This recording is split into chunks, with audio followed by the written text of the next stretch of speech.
So, you have returned from exile. KotOR thought you might, if only to wander your old battlegrounds. But I did not think you would come to Nar Shaddaa. Still, you were always a difficult one to read, both when you were tied to the Force, and even more when it was lost to you.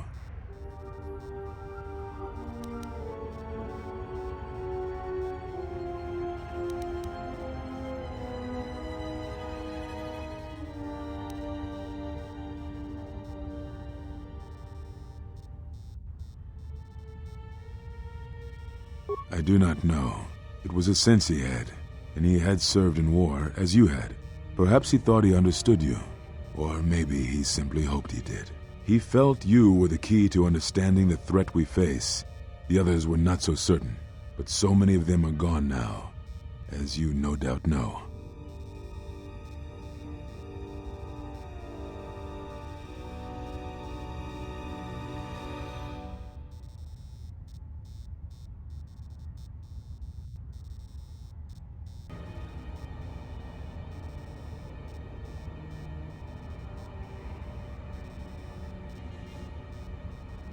He sensed some connection between you and many of the worlds touched by war.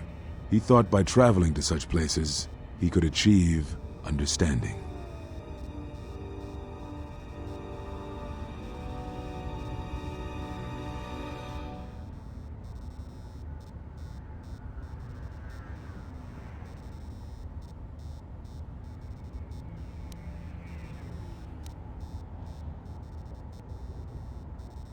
No doubt.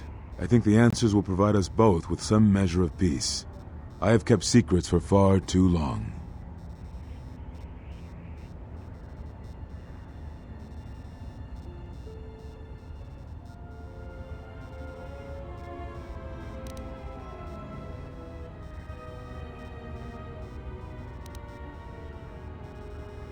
Ah, so the records of your trial were found. Good. Sometimes I think this galaxy would be a better place if there were less Jedi secrets. But I have no answer for you, as much as I would like to give one. We vowed never to speak of it. And although I would not keep promises to Jedi, I keep promises I make to others. And KotOR was a friend. If we were gathered as one, then the promise might be revoked. Until then, I can say nothing.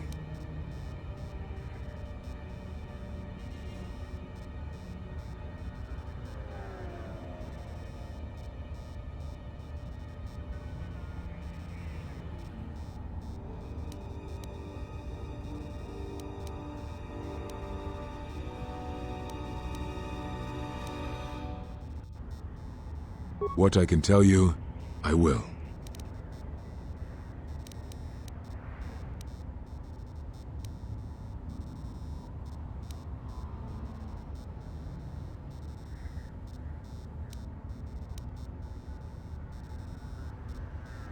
Is that what you think? We did no such thing, but it is a technique that has been used as punishment in the past, yes. It is a rare sentence, and to my knowledge it has only been done once, at a moment where a Jedi discipline has failed. What caused your loss, I fear, was different. I am not certain I understand it. We did not understand it fully then, and only recently do I feel we may have become enlightened. The other masters may have more knowledge of this, but I do not, and I do not know if they even live. Does it matter? It seems your power has returned. Perhaps the loss was not a loss at all. Very well.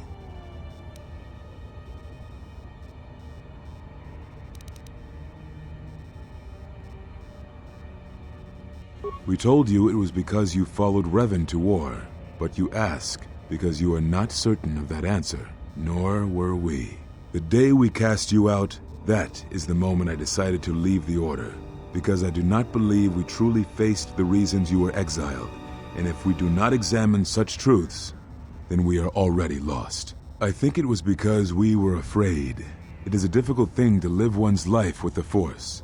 To see a vision of what it would be like to be severed from it, it is more frightening than you know.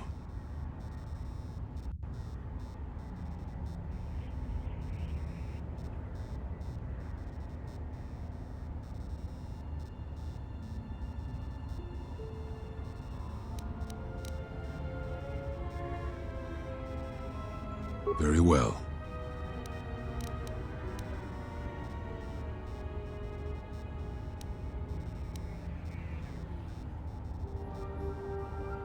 Yes, such bonds are a connection that can be formed at moments of crisis, or in the slow understanding that grows between master and apprentice. It is most common between two beings who are sensitive to the Force. It allows the transmission of feelings, of influence. It was something you were gifted with, as I recall, before your fall. You form such attachments easier than most, even to those who could feel the Force only faintly. Even Vrook could not ignore it, which is saying something.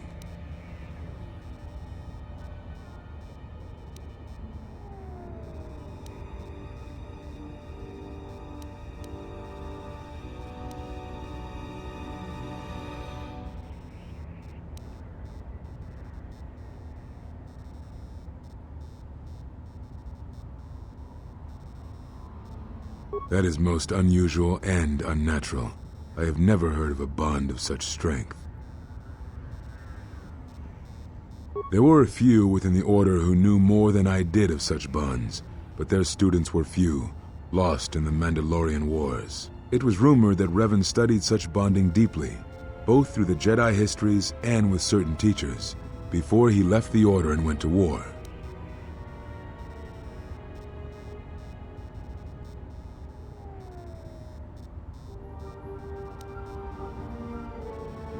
I do not know. A bond between two living beings is not something easily broken. It is not a choice.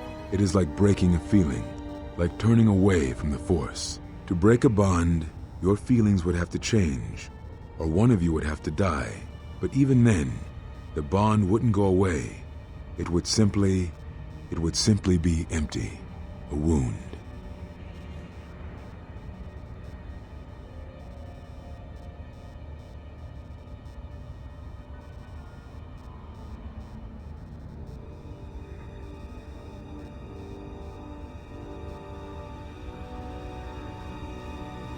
Very well.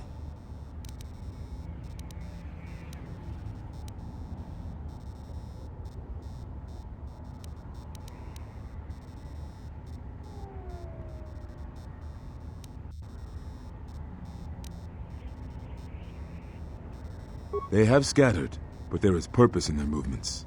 It is both to hunt and draw out our enemies. Somehow, we, are being targeted through the Force. And when Jedi gather, we are vulnerable. So we have chosen places where it is difficult to sense others through the Force, whether on planets dense with life or touched by war. In such places, we may conceal ourselves, gather information without presenting ourselves as targets. It was part of KotOR's plan.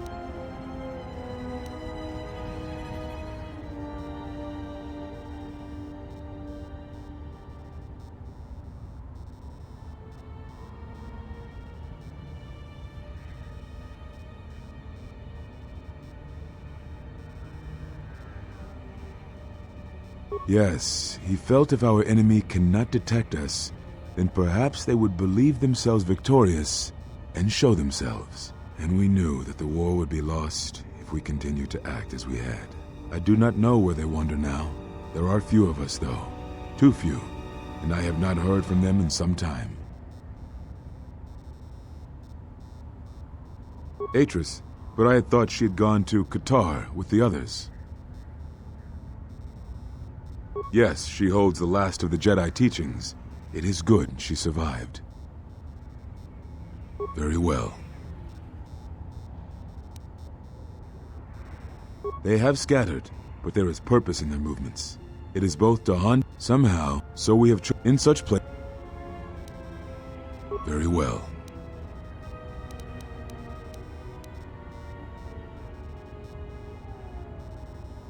It is a long story. But there is no harm in you knowing, and someone should know. Only a handful of us remained after the Jedi Civil War, barely 100 in number. Then, even that 100 began to vanish, in places where the Force seemed blind. The only pattern we determined is that when Jedi gathered, they were seen no more. At the last Jedi conclave on the Miraluka world of KotOR, the entire planet was wiped out.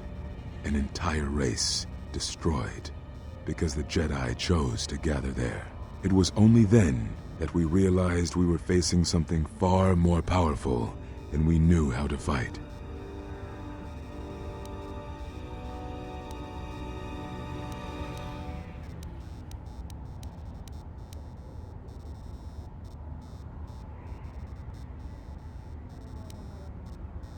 We could not allow the fact that when we gathered, we placed everything around us at risk.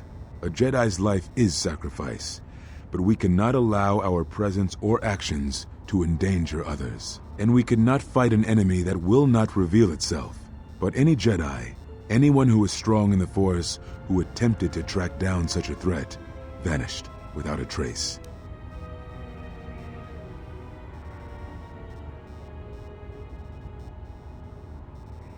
I know little about it. I know more of the absence it leaves behind than its face. Whatever this threat was, it was targeting us and everything around us. Yet it was somehow weak enough that it was afraid to confront us openly. If it believed us defeated, then perhaps it would finally show itself. It was a faint hope, but it was the best we had. It was KotOR's plan. He was always the greatest tactician among us, and had seen war more than the rest of us. Very well.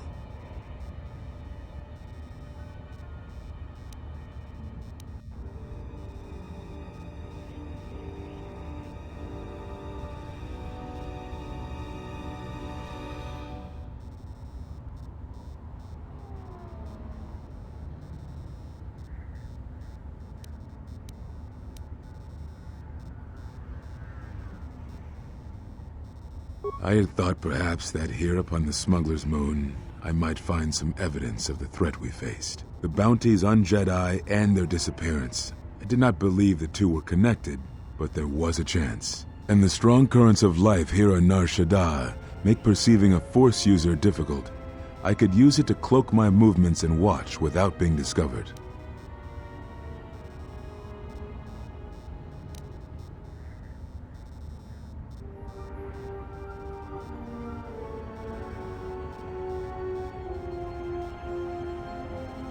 No, you are right. That is not the whole truth. It is difficult to detect a Force user on Nar Shaddaa, and I knew it. This threat we face, it leaves wounds in the Force when it strikes. It leaves nothing.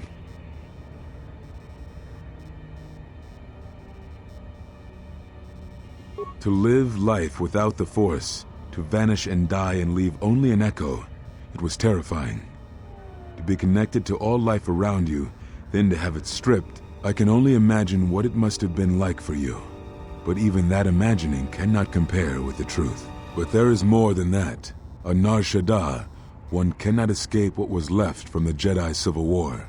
From the failure of the Masters, from our failure to properly train Jedi, came disaster. And I wondered if perhaps the teachings of the Jedi had been our failing all along. There have been so many failures, by teachers who believed in the code with all their being. Master Arca failed Ulic, as Master Boss failed Exar Kun, as Kay and Zar and the others of the Council failed Revan and Malak. For all the acts we do to preserve the galaxy, from such an arrogance that all we do is right and just, I wonder if there is a counter-effect that is created that strikes back at us. Exar Kun, Ulic Keldroma, Malak, Revan, you, all Jedi. There is something wrong in the Force, a wound, a sound that is growing, like a scream. You can hear it echo on Nar Shaddaa, sometimes when the moon is on orbit. It is a frightening thing to feel, that perhaps being connected to all life is not enlightenment at all, but simply another doom. And I think that maybe, perhaps, to forsake the Force as you did, to cut loose our bonds, may not be the wrong thing to do. You taught me something important in the council chamber long ago, Exile, and it has stayed with me all these years. You were right to do what you did, everything you did.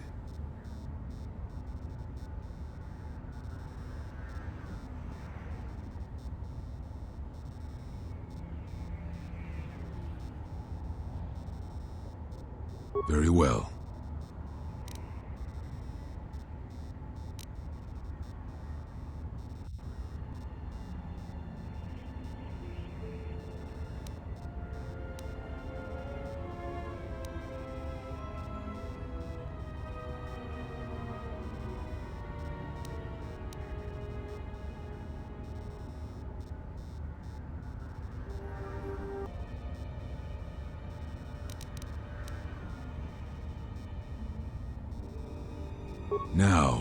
Now I must take up the role I was ready to cast aside. This threat has finally revealed itself, and we Jedi will need to stand together. I did not speak fully of what I have felt. Staying on Nar Shaddaa, it is an exile of sorts, one that I have chosen. I, too, lost a Padawan on Malachor, not to the battle, but to the alternative, to the teachings that Revan brought from the unknown regions. And I was not the only Jedi Master to watch a student turn on them.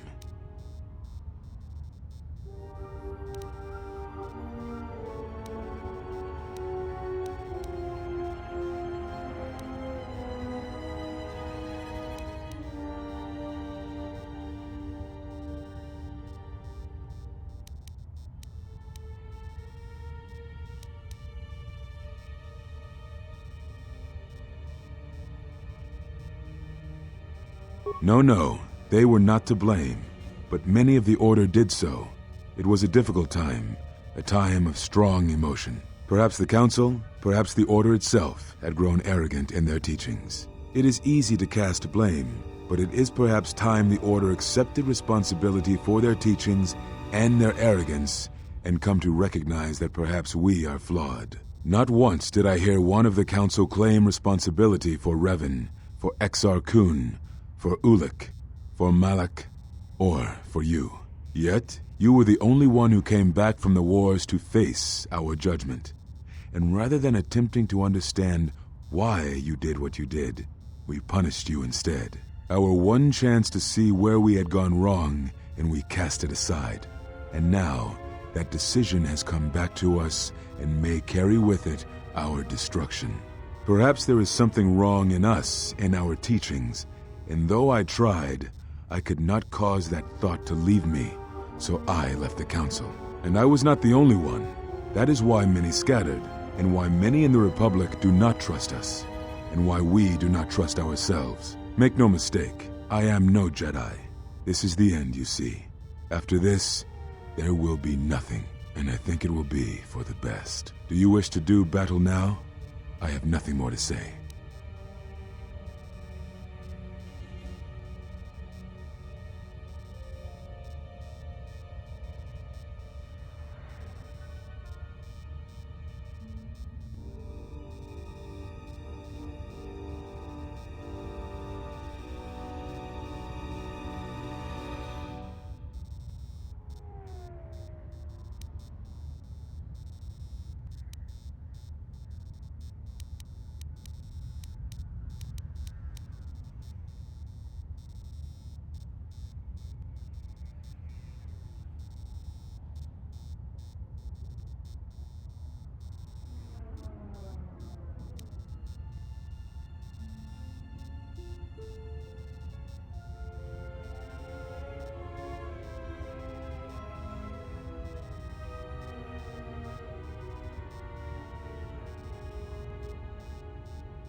It provides no comfort at all, for reasons on which I still must keep secret. Suffice to say, redemption was not Revan's choice, and I have never believed those of the Council who attempt to console themselves otherwise for the crime they committed.